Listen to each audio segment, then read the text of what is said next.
Muy buenos días. Muchas gracias por la invitación. Vamos a hacer una disertación sobre el tema relacionado con la socialdemocracia, su trayecto histórico, su contenido político y social y su proyección hacia el futuro, refiriéndonos particularmente al caso de México. Esta es la disertación que hoy les ofrecemos. Esperamos que sea de mucha utilidad política en el país. ¿Te gustaría vivir en un México sin violencia, sin desigualdad, sin corrupción? ¿Donde podamos vivir mejor? ¿Donde las mujeres vivan libres de violencia? ¿Donde nuestras hijas e hijos puedan salir seguros? Estamos a tiempo. Tenemos mucho trabajo por hacer. El camino no será fácil. Pero en el PRD estamos convencidas y convencidos de que otro México sí es posible.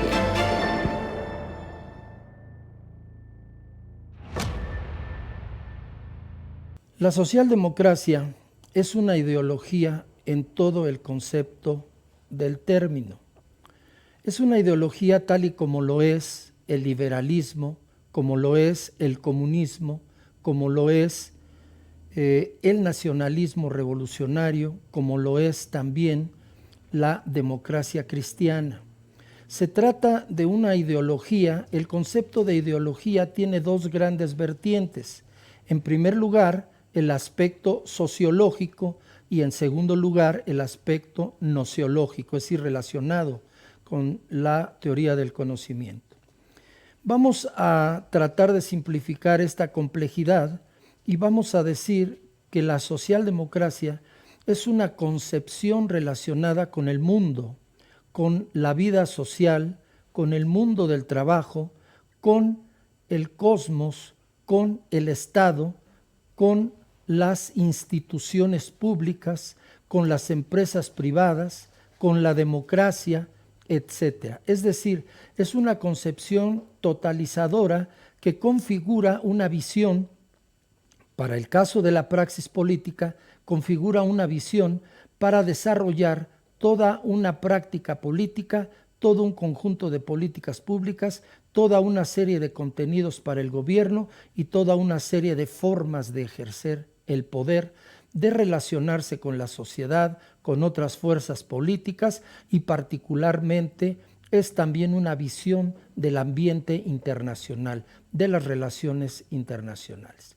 Desde ese punto de vista, entonces, nosotros estamos ante una concepción de la vida, de la sociedad y de la política y de la economía. La socialdemocracia viene de un núcleo histórico llamado el socialismo.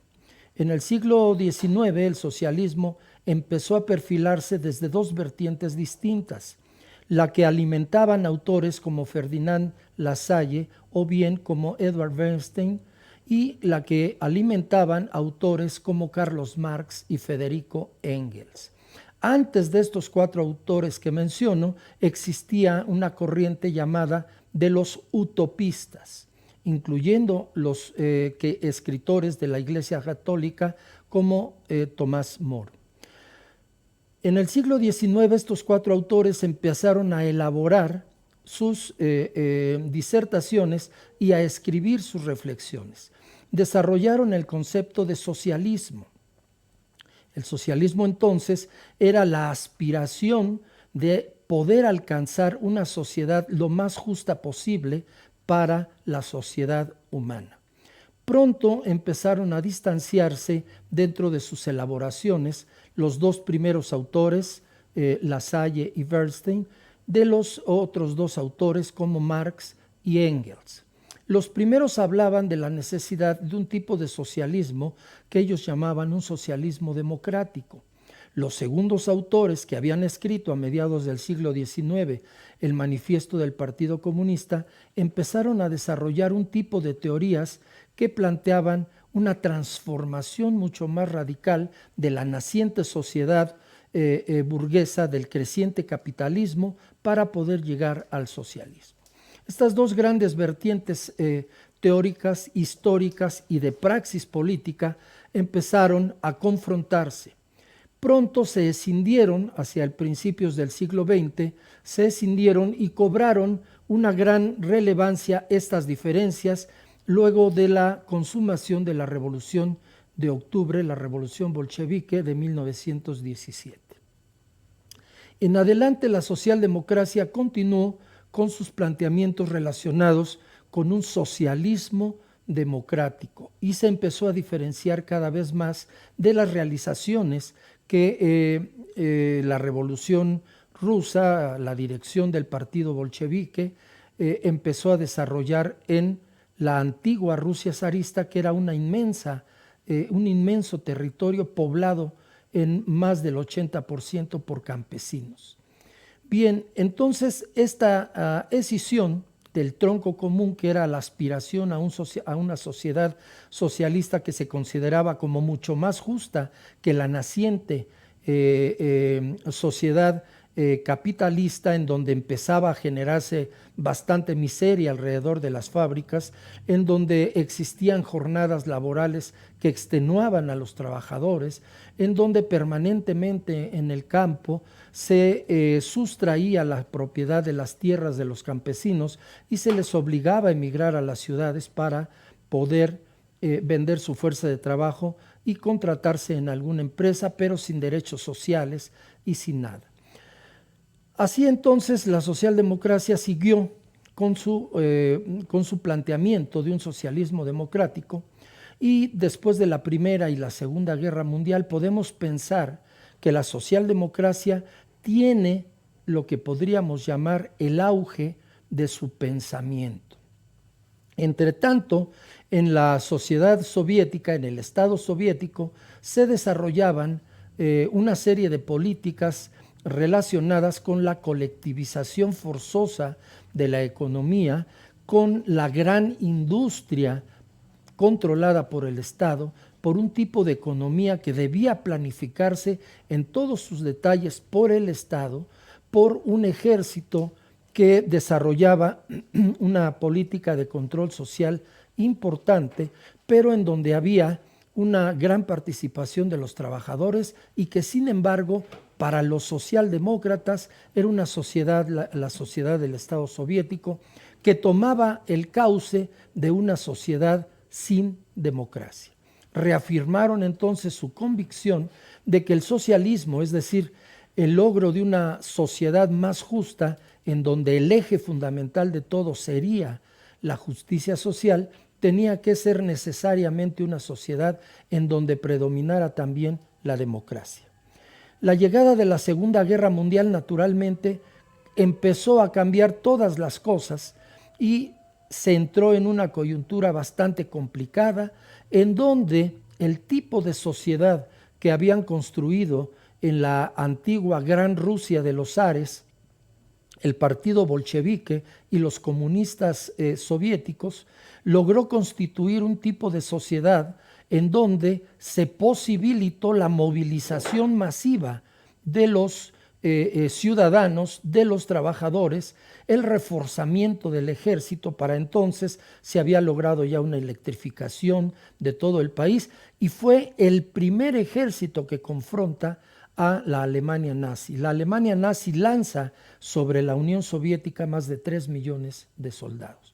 La socialdemocracia seguía planteando la necesidad de que el socialismo fuera democrático, pero en las condiciones de la guerra era imposible que esta consigna o que esta teoría, este enfoque social, político, ideológico tuviera un mayor auge. Por eso afirmábamos que el auge fundamental de la socialdemocracia se da en el periodo posterior a la Segunda Guerra Mundial. Durante este periodo de la Segunda Guerra Mundial surge lo que llamamos la gran etapa de los grandes pactos socialdemócratas, particularmente en Europa Occidental, un poquito después en la Europa de los países nórdicos. En este contexto, la socialdemocracia empieza a desarrollar lo que fue el más exitoso acuerdo de posguerra para construir un Estado que fue un estado de bienestar, un programa de acuerdos entre muchas fuerzas políticas y sociales para construir lo que ha sido el más avanzado sistema de protección social en todo el planeta. El partido o los partidos socialdemócratas jugaron un papel muy importante, pero tenían que aliarse con una serie de fuerzas políticas y sociales que tenían una presencia muy importante en todo el contexto social europeo. Y entonces lograron desarrollar pactos con los grandes sindicatos europeos que estaban mayoritariamente influenciados por los partidos comunistas. Estamos hablando de centrales sindicales que agrupaban millones de trabajadores.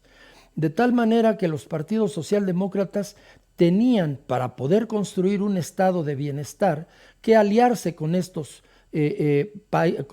partidos, contar activamente con el apoyo de estas fuerzas, porque la clase obrera en ese momento era una clase mayoritaria y era una clase fundamental para generar estabilidad en las empresas, para generar tasas de inversión y de innovación tecnológica importantes y para generar programas de protección social apoyados financieramente por las propias empresas.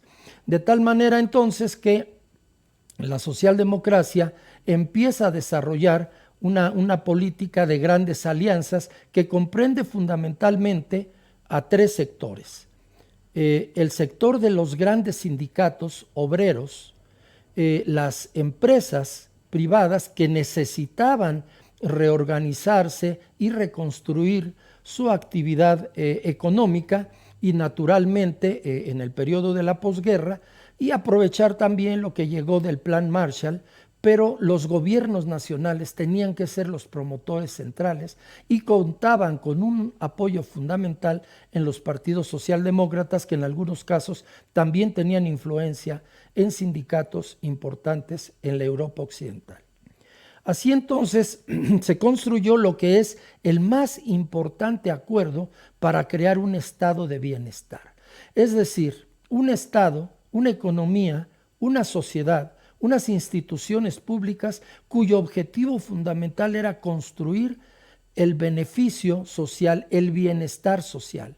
Las teorías de bienestar social arrancan también desde el siglo XIX en la teoría económica y podemos encontrarlas en distintos autores, pero fundamentalmente se habían producido ya avances importantes que obviamente el nazismo echó atrás. El nazismo usurpa el concepto de socialismo, lo usurpa desde este núcleo histórico del que hablé, del socialismo marxista y del socialismo, digamos, democrático, y porque ellos le dan a su ideología el nombre de nacionalsocialismo. Si pudiéramos poner la primera lámina, le dan el concepto de nacionalsocialismo cuando en realidad el núcleo más activo y fundamental de sus teorías, de sus elaboraciones y de su doctrina era el racismo.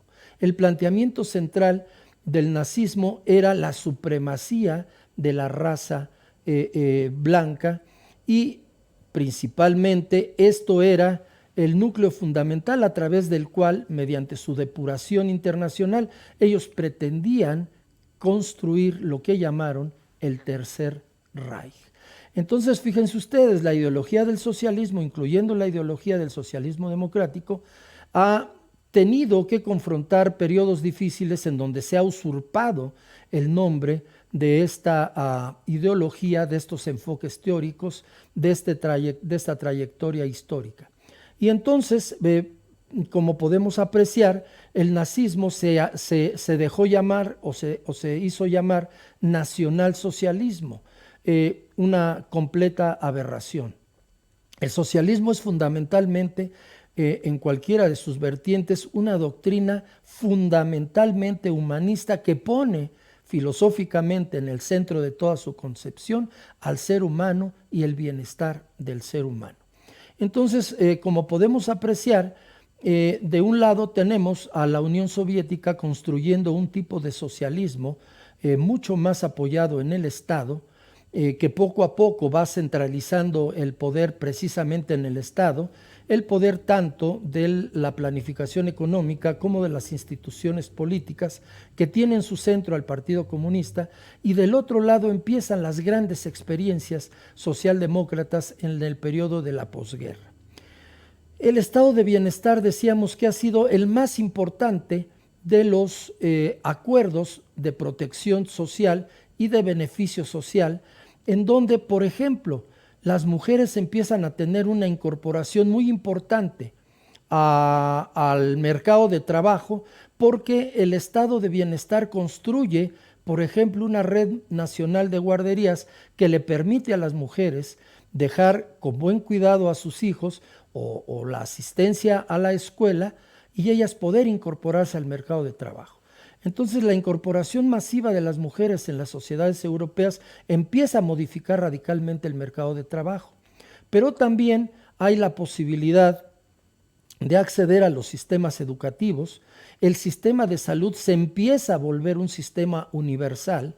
Existe la posibilidad de entrar a los sistemas de cobertura en salud, y esto eleva el nivel de vida, pero también eleva la duración de los seres humanos como seres vivos en el planeta.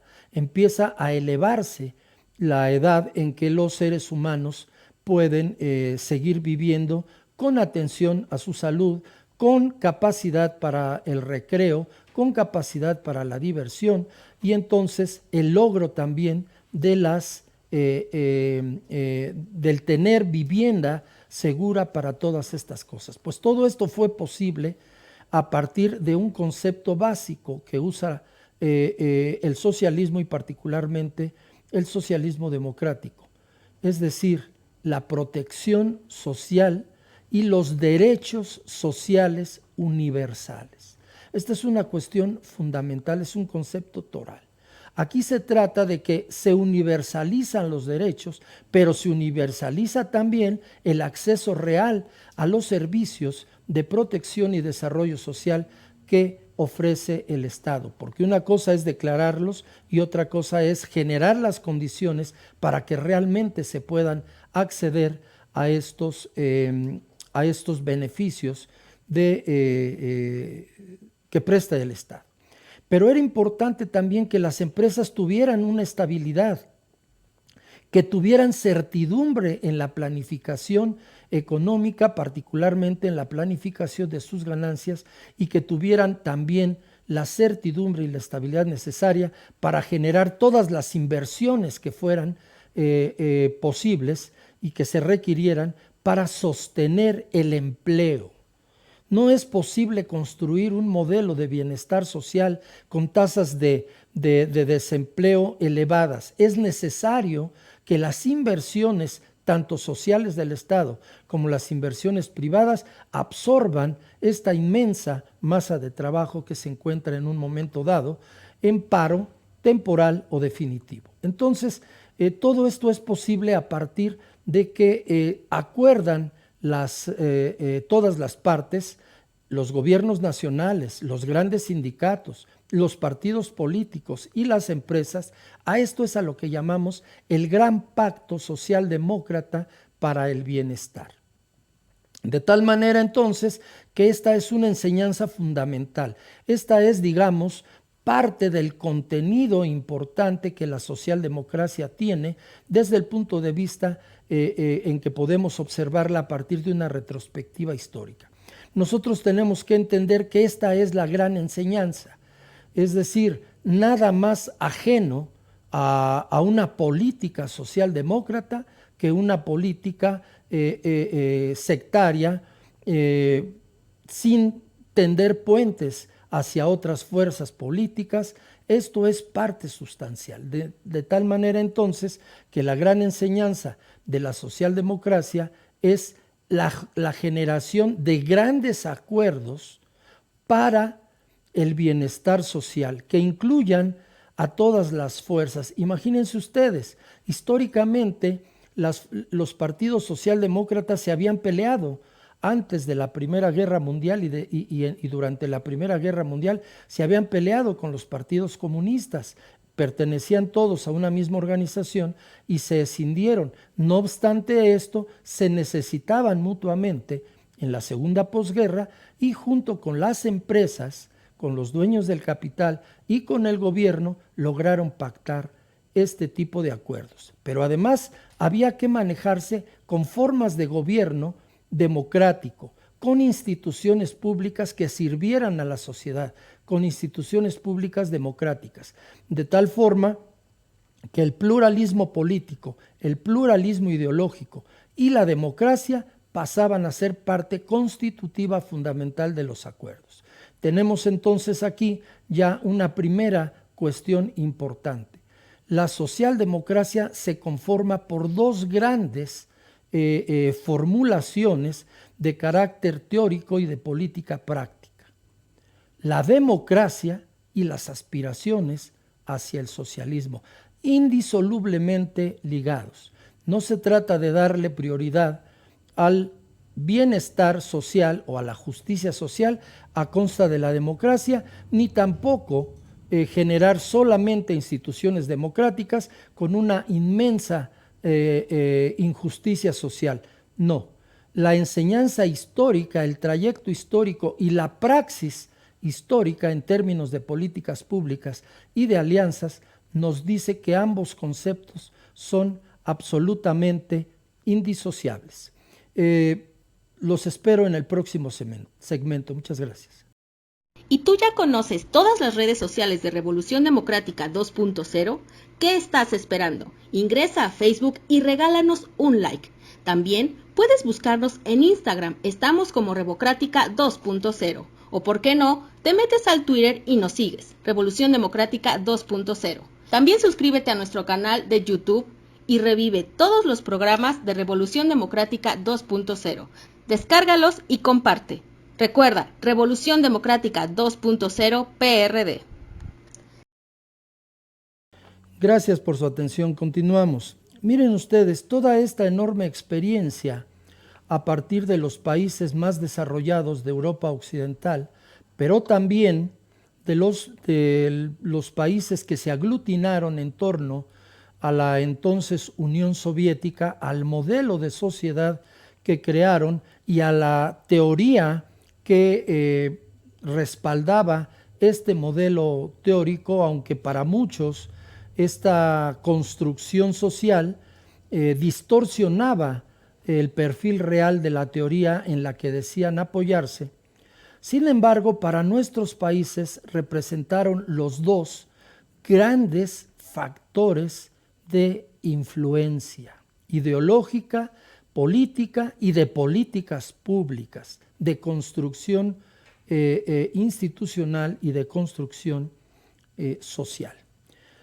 Por ejemplo, el modelo de los soviéticos, el del Estado soviético, que se llamó en aquel tiempo el socialismo real, tuvo un impacto muy importante en América Latina, una América Latina que venía de más de 200 o 300 años de coloniaje, una América Latina que tenía grandísimas áreas de atraso, de pobreza, incluso de miseria, que había sido influenciado y en muchos casos invadido por la potencia del norte del continente, estaba deseoso y estaba ávido de lograr generar un enfoque teórico, una guía teórica y política que le permitiera en la etapa independiente y en la etapa también posterior a la Segunda Guerra Mundial construir una sociedad más justa, más democrática y con un mayor desarrollo económico, político y social. Y naturalmente una de las grandes influencias era la del Estado soviético, porque para ese entonces, después de la Segunda Guerra Mundial, unos cuantos años, una década tal vez, después de terminada la Segunda Guerra Mundial, la Unión Soviética había logrado un desarrollo científico y tecnológico que le permitió ser el primer país que puso un cosmonauta en el espacio extraterrestre. Entonces, este desarrollo logrado, había dejado de ser un país atrasado, campesino, y era ya un país con una modernidad industrial importante, no obstante que predominaban las formas autoritarias de ejercicio del poder, pero no obstante eso tenía un gran prestigio en el mundo porque había derrotado a los ejércitos nazis. Decíamos en el segmento anterior que habían lanzado contra la Unión Soviética alrededor de 3 millones de soldados con todos sus pertrechos militares. La batalla de Stalingrado es una de las más grandes batallas que registra la historia militar. Pues bien, esta sociedad soviética y el Estado soviético tenían una gran importancia en América Latina y en otras regiones del mundo también. Pero también el gran pacto socialdemócrata logrado en Europa Occidental tenía una gran influencia porque todo mundo en América Latina aspiraba a la construcción de algo que se pareciera lo más posible a un estado de bienestar. Probablemente la asignatura pendiente y de gran significación que había en Europa, en América Latina, era la generación de formas de ejercicio del poder democráticas. Y esta era una asignatura pendiente y muy marcadamente pendiente porque durante toda la Segunda Guerra Mundial predominó lo que se ha llamado un orden internacional bipolar en donde lo fundamental era el enfrentamiento entre la Unión Soviética y los Estados Unidos de América. Y alrededor de uno y de otro se agrupaban una serie de países que declaraban su alineamiento, ya sea con las teorías, con las políticas y con el propio Estado soviético, con sus logros, con sus enfoques, con sus políticas, y otros declaraban su alineamiento con el gran poder del norte del continente americano. Y este factor distorsionó todos los esfuerzos por lograr avances importantes en materia de democracia y avances importantes también en materia de desarrollo económico. Porque la región latinoamericana o la subregión latinoamericana fue incorporada a este gran evento o a esta situación de orden geopolítico llamada el orden bipolar, el enfrentamiento entre las dos grandes potencias. Entonces, en América Latina fue cruzada por esta grave problemática y esto le impidió ir hacia formas. Además de que había raíces estructurales, no había una tradición de gobiernos democráticos en América Latina, y entonces esta circunstancia le llevó a una serie de políticas que terminaron en una serie de dictaduras militares desde los años 60, por ejemplo en Brasil, y luego se generalizaron en la década de los 70. Entonces, América Latina no solamente aspiraba a un estado de bienestar y al desarrollo industrial y tecnológico que había logrado la Unión Soviética. Sin embargo, todas estas cosas implicaban formas de ejercicio del poder que en América Latina quedaron prácticamente relegadas, totalmente relegadas a segundo o tercer plano. No obstante eso, si podemos poner la lámina, por favor.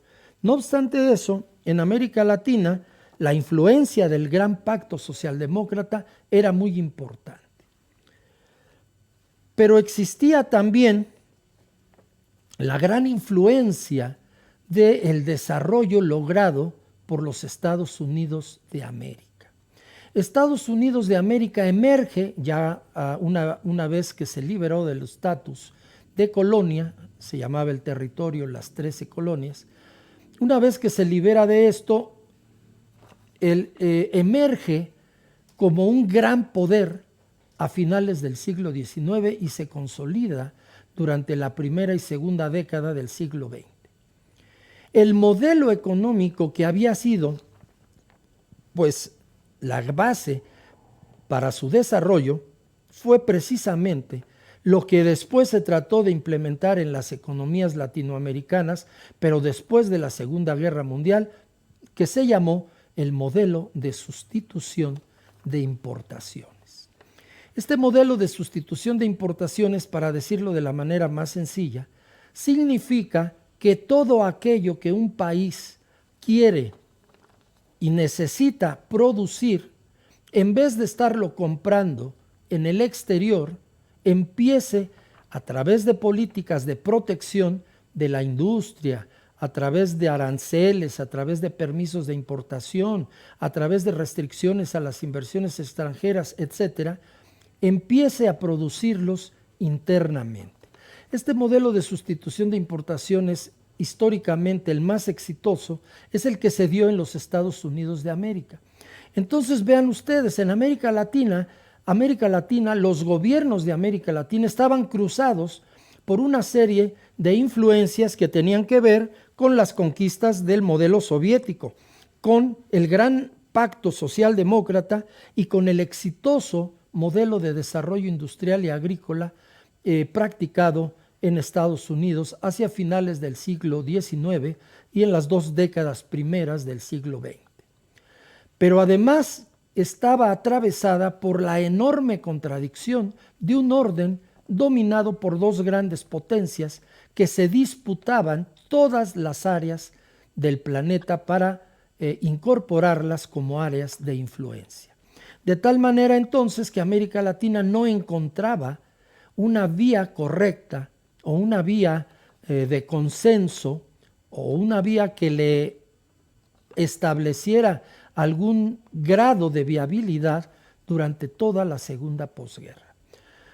México y Brasil fueron denominados países en donde se había producido un milagro económico, porque lograron establecer economías que con una cierta estabilidad o una importante estabilidad habían desarrollado un proceso de industrialización, pero un proceso de industrialización que tenía muchas distorsiones, pero que sin embargo hacía crecer la economía, hacía crecer el empleo, hacía crecer las instituciones de protección social, hacía crecer la educación, hacía crecer las instituciones de salud.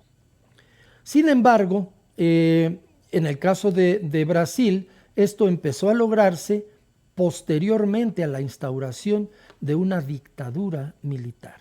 En México, alguna vez, Mario Vargas Llosa, cuando Octavio Paz dijo, México no necesitó de una dictadura militar para su desarrollo económico, Vargas Llosa le dijo no, porque México era una dictadura perfecta. En México se cooptaba de muy distintas maneras a los opositores para que pasaran a convertirse en críticos tolerados del gobierno. Entonces, decía él, y de esa manera le servían al gobierno, porque el gobierno daba la apariencia de ser un gobierno democrático cuando en realidad era un gobierno profundamente autoritario. De tal manera entonces que en América Latina podemos decir que han existido distintas ideologías. Por ejemplo, el nacionalismo económico. Por ejemplo, también el estatismo económico, a partir de pensar que es el Estado el único que puede proveer cierta independencia económica con grandes empresas, con independencia del poder político y también proveer bienestar social. Pero también estuvieron atravesadas de una manera ya más reciente por las corrientes denominadas de la globalización. Incorporarse a las tendencias de la globalización económica, es decir, de una economía con cada vez menos fronteras, en donde el capital, las mercancías, la tecnología pueden fluir con mucha rapidez por todas las regiones del planeta. Sin embargo, todo eso puede fluir con cierta agilidad, menos la mano de obra.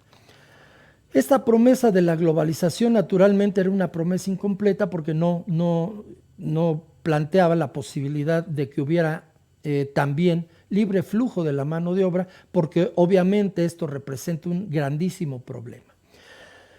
Entonces tenemos aquí que en América Latina se ha estado buscando permanentemente el modelo económico, el modelo político, la construcción social, la construcción institucional que pueda resultar la más adecuada para lograr niveles de desarrollo que no hemos tenido como otros países en nuestra historia. De tal manera entonces que en México y en otros países de América Latina hemos tenido problemas o tipos de gobierno con ausencia de democracia, en donde se planteaban gobiernos bipartidistas, gobiernos en donde eran dos partidos fundamentales que se alternaban en el gobierno. Por ejemplo, en Sudamérica los partidos blanco y colorado. En otros países eran otros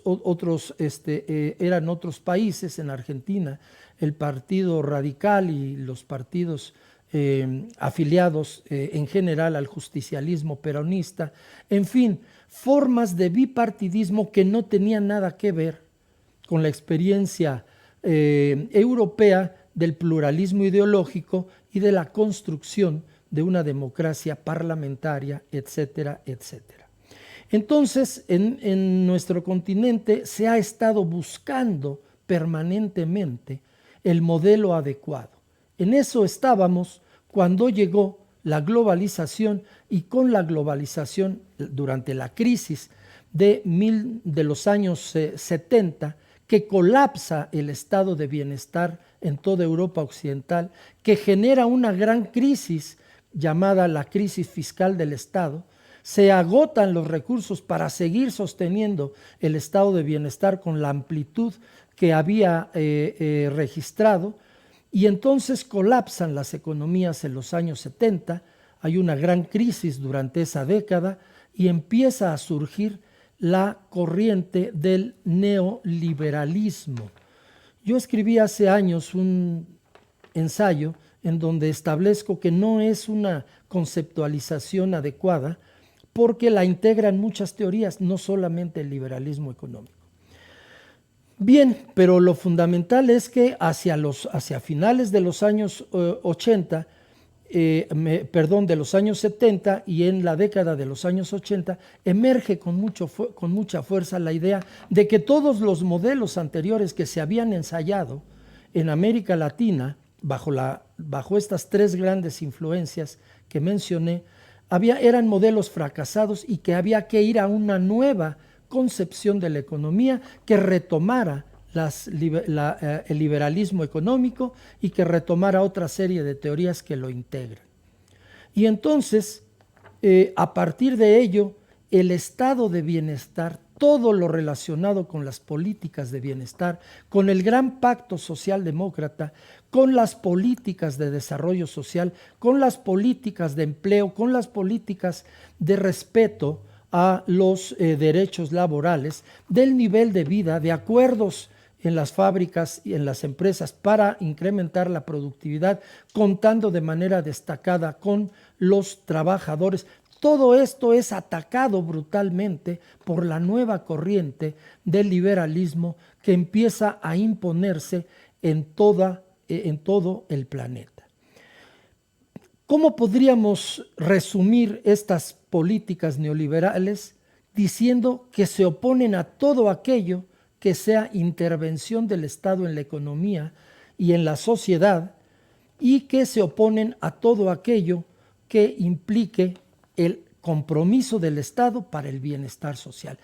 El bienestar tiene que volverse un bienestar individual y cada quien tiene que buscarlo bajo las condiciones nuevas del mercado.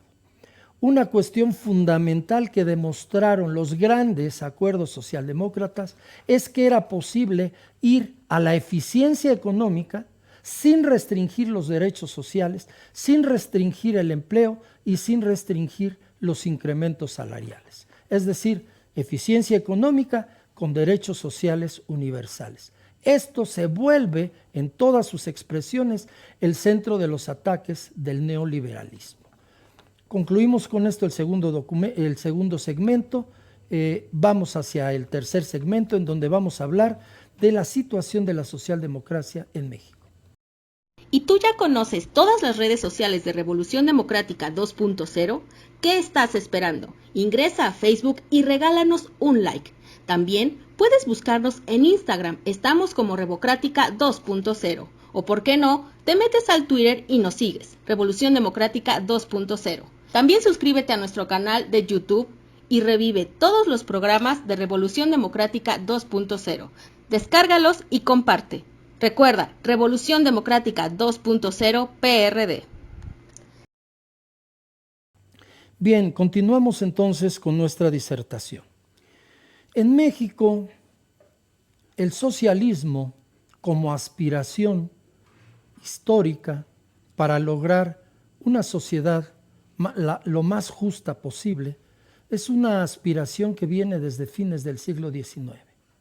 Ya encontramos partidarios del socialismo en los grupos que empezaban a promover la organización gremial, artesanal y luego sindical en México.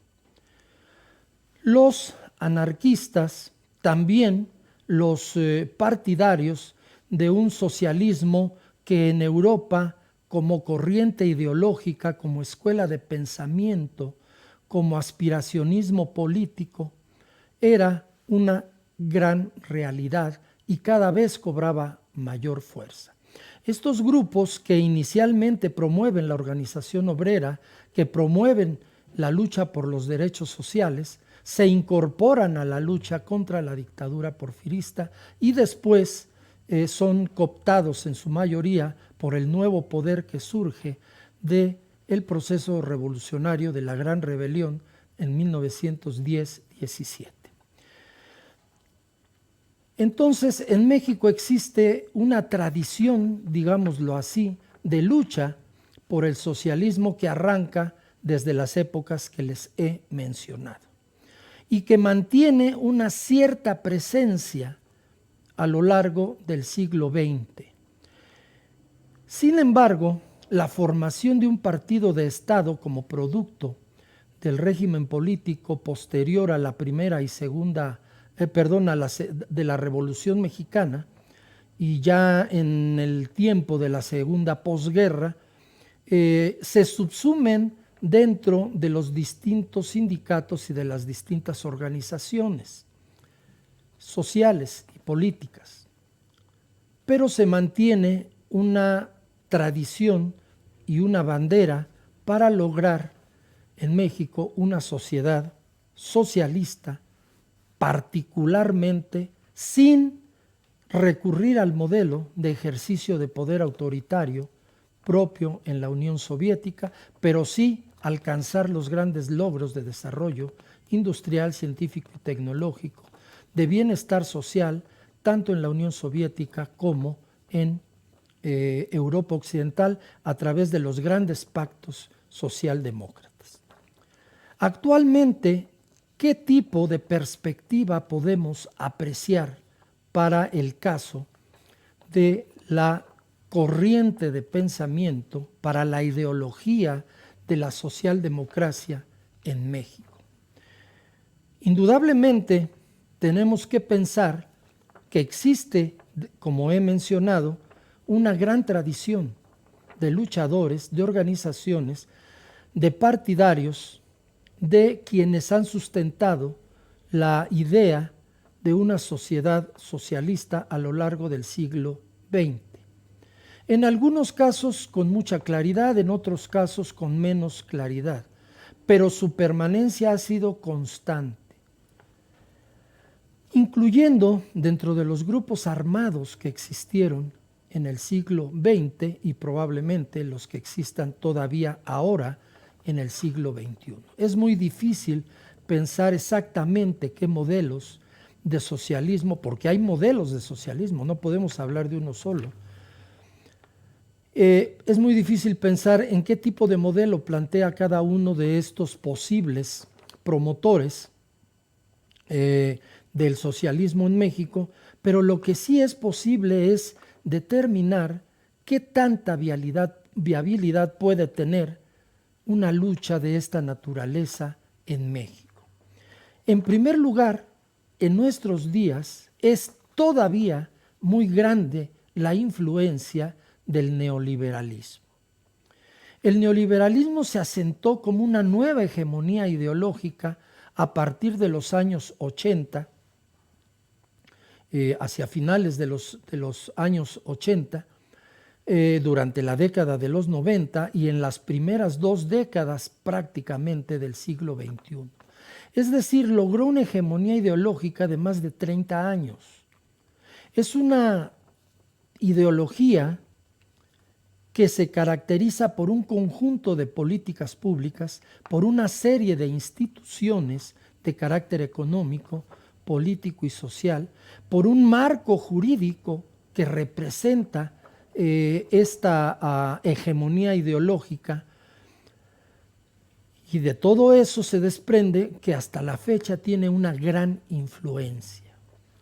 En primer lugar, debemos ubicar que todo lo que pueda parecer o asemejarse a una convocatoria socialdemócrata encuentra como primer gran obstáculo a todos los partidarios de la ideología neoliberal. Tal vez en algún momento pueda yo hacer una exposición para explicar por qué no parece tan exacto el concepto de neoliberalismo. Es mucho más de fuerza descriptiva que un concepto que exprese a nivel conceptual precisamente todas las teorías que pueden en un momento dado integrarlo. Bien, que se convirtieron en políticas públicas. Bien, pero entonces, ¿y por qué digo que el primer obstáculo es la ideología neoliberal? Porque precisamente la ideología neoliberal se contrapone a todo lo relacionado con lo que hemos tratado de expresar y de detallar como el gran pacto social demócrata. Y esto no es un estigma, simplemente señalo las dos diferencias ideológicas fundamentales que en un momento dado pueden llegar a predominar en México y que necesariamente se van a enfrentar. Desde ese punto de vista, la socialdemocracia en México ha tenido ya referentes. Ya hubo un partido que se llamó Partido Socialdemócrata, después se le agregó Partido Socialdemócrata y Campesino, que ya es un elemento muy heterodoxo. Hay una corriente socialdemócrata, se habló hace mucho tiempo de una corriente de nacionalismo revolucionario y otra muy pequeña pero existente dentro del Partido de Estado, del PRI, como corriente socialdemócrata. En fin, existe en México partidarios de la socialdemocracia como ideología que reivindican la socialdemocracia como ideología para darle viabilidad al desarrollo de nuestro país. Por supuesto que sí. Hace unos días solamente se realizó un foro para analizar las perspectivas de la socialdemocracia en otro partido de los que actualmente contienden por el poder en México, que tiene representación parlamentaria. Entonces, este tema está muy vivo. Sin embargo, la primera cuestión es que detrás del neoliberalismo, la segunda doctrina, digamos, o teoría política o ideología que predomina en México es el llamado progresismo. El progresismo ha venido ganando terreno, ha venido conquistando espacios que tenía antes de manera irrestricta el neoliberalismo, pero el progresismo no es una ideología acabada. El progresismo es una corriente de pensamiento político que se apoya en la convergencia de distintos principios ideológicos provenientes de otras ideologías. Es, digámoslo así, una plataforma de convergencias ideológicas y políticas que ponen en el centro de la reflexión política los derechos humanos, la promoción desde el Estado de los derechos humanos y a través de políticas públicas el cumplimiento irrestricto del respeto a los derechos humanos. Entonces, para empezar, no tenemos una presencia extendida o lo suficientemente extendida y fuerte para tratar de viabilizar políticas de contenido socialdemócrata. Me parece que primero se tiene que entrar a la lucha ideológica para plantear la viabilidad que puede tener la socialdemocracia como una alternativa a las problemáticas actuales del país. El progresismo dentro de esas corrientes que se aglutinan en una plataforma común y que provienen, decíamos, de distintas líneas de pensamiento ideológico, menos desde luego, ni el fascismo, pero incluso algunos aspectos liberales, tendría dentro de sí algún grupo o alguna serie de agrupamientos que pudieran participar en una gran convocatoria socialdemócrata. Entonces, si apenas hace unos días se convocó a un foro para analizar la viabilidad, si ya existió en México un partido socialdemócrata que desapareció al poco tiempo de haber surgido, esto significa que es importante una convocatoria.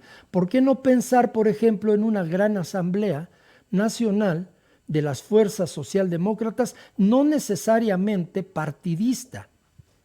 No una convocatoria partidista, porque empezaríamos a restringir probablemente los alcances y la profundidad de la convocatoria, pero sí una convocatoria para una gran asamblea nacional en donde se pudieran examinar los requisitos previos para poder hacer avanzar un programa de carácter socialdemócrata en nuestro país.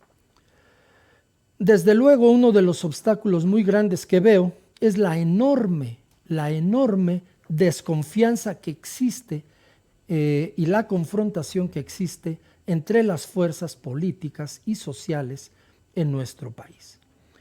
Sin embargo, obviamente se trata de buscar hacer predominar las coincidencias, impulsarlas en bien de darle una alternativa verdaderamente viable y de darle una opción de desarrollo más avanzado a nuestro país. Pero, por ejemplo, fíjense ustedes, hemos dicho que en Europa uno de los pilares o factores de apoyo fundamental para el gran pacto socialdemócrata que se logró eran las grandes organizaciones sociales, las grandes organizaciones sindicales, que aglutinaban ya para entonces millones de trabajadores y que, a pesar de la gran destrucción que provocó la Segunda Guerra Mundial, ya eran sociedades industriales con un nivel de desarrollo muy importante. En México, solamente el 10% de los trabajadores están aglutinados en algún tipo de organización sindical. Vean ustedes, tenemos una característica estructural proveniente del mundo del trabajo que es un factor fundamental para avanzar en las políticas socialdemócratas, en donde solo el 10% de la fuerza laboral activa hoy está agrupada en algún tipo de sindicato. Es decir, tenemos una inmensa dispersión si el otro 90% no tiene asidero en ningún tipo de organización social.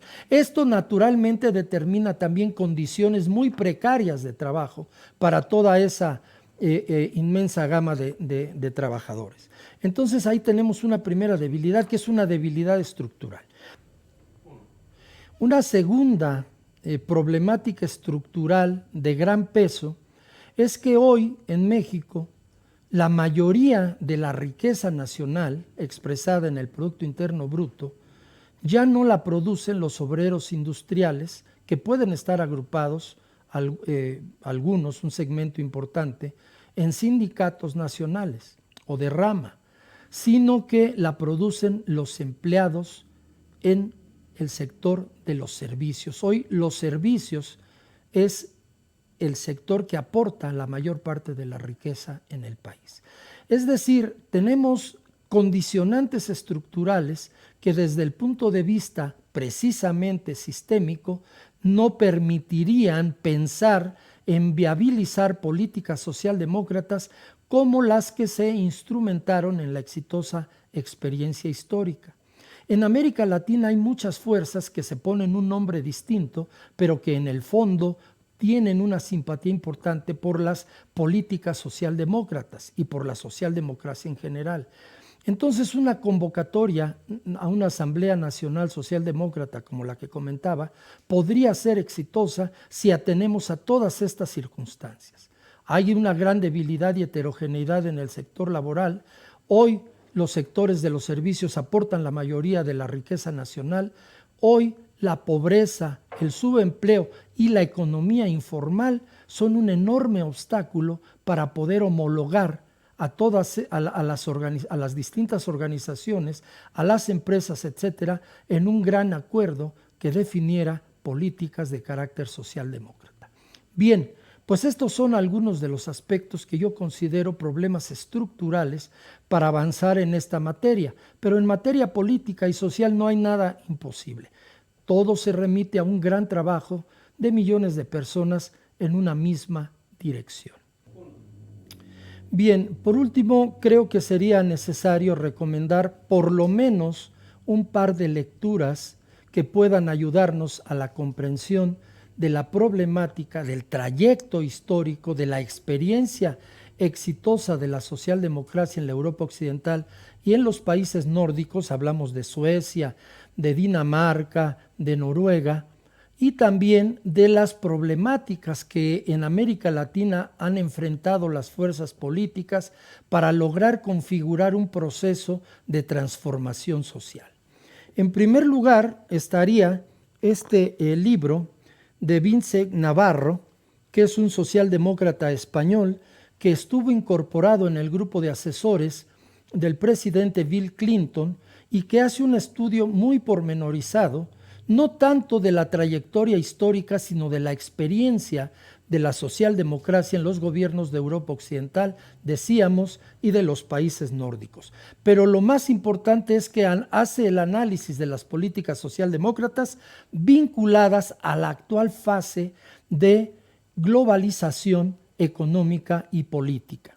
Y por otro lado, para el tema latinoamericano, recomiendo este libro del doctor Rafael Rojas, que me parece que es un estudio que arranca desde principios del siglo XX y que es un estudio en donde analiza las distintas corrientes de pensamiento por las que se va atravesando y establece cómo en un momento dado la Revolución Mexicana se convierte en un gran factor de ejemplo en toda América Latina, pero cómo después existen otras experiencias como la Revolución cubana, la Revolución boliviana, la Revolución nicaragüense, que van eclipsando el modelo de la Revolución Mexicana en nuestro país. Recomiendo estas dos lecturas, me parece fundamental que se pueda acceder a ellas y entender perfectamente el desarrollo que plantean los autores, que me parece que abona con mucho a la comprensión del tema tratado.